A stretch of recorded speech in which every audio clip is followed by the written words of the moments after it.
is now all well in the Karnataka unit of the Congress party, or the optics tell a different story from what the reality is? Let's take you through some of those aspects in the meeting that took place today. We try and decode that for you. First and foremost, the biggest optics were the two of them came together. There was a show of unity with enough smiles between the two leaders to try and project the fact that the Karnataka unit of the Congress is completely united. But that wasn't the reality, which meant that a lot now depends on the high command to ensure that whatever are the underlying differences between the two camps, they are addressed. That's the first aspect of how the projection of the facts were different from what's happening on ground. Next up, the other aspect is no differences is what they were trying to say. Both D.K. Shivakumar as well as Siddaramaiah made that very clear when they said that there are no differences whatsoever between the two camps, because they're all together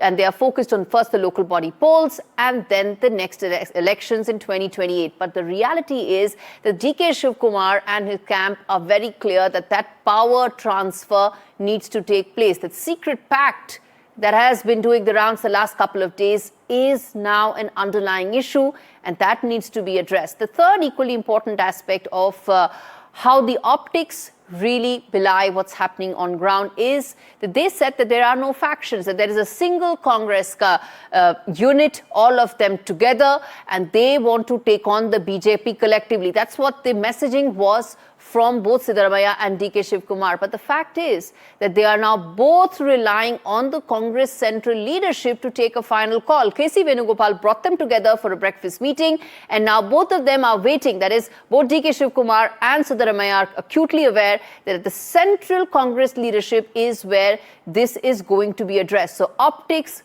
do try and project a different reality from what's really on ground. Now, in terms of the big takeaways of what really happened today, what's the messaging that the Congress unit is sending out in Karnataka, even as what lies beneath? Those are some of the bigger aspects that we discussed. And let's get in Vasudha Venugopal, who decodes that for us.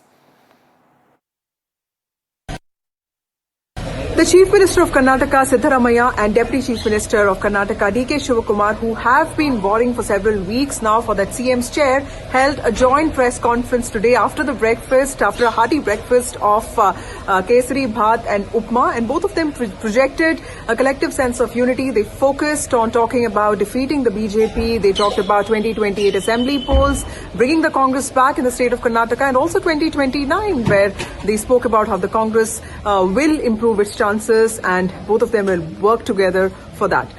My biggest takeaway is that Siddaramaiah presented himself as man of the present, talking more about, reflecting more on how his talks about a cabinet reshuffle could have probably prompted the MLAs to go to Delhi, especially those belonging to D.K. Shivakumar camp. He spoke about local polls. He spoke about defeating the BJP. His tweet was also, an exercise in brevity, saying that he met the Deputy Chief Minister today. D.K. Shivakumar seemed far more impatient, but at the same time, he seemed like a man who has been given yet another promise. He seemed like he showcased himself as a man of the future in the Congress party. He talked about how he will go to Delhi. And he will talk to MPs on the Meghalaya project and also on drought relief. So he did showcase himself as, as somebody who has aligned with the high command. Siddaramaiah, of course, has said that he does not have any plans of coming to Delhi right now. More importantly, the tone and tenor of the press conference was different from what really brewed inside the breakfast meeting, because I'm told that D.K. Shivakumar has insisted on an early transition of power. He wants to become the Chief Minister sooner than 2028. He doesn't want to be the person leading 2028 because he doesn't clearly want to lead a government that could have failed on several counts, while Siddaramaiah is okay with D.K. Shivakumar being the face of the Congress campaign in 2028. He's not really ready to leave the chair before his 5-term ends. But the central leadership, the Congress High Command, is the one that will decide on any formula that will be put in place, is what sources in the Congress party have told us.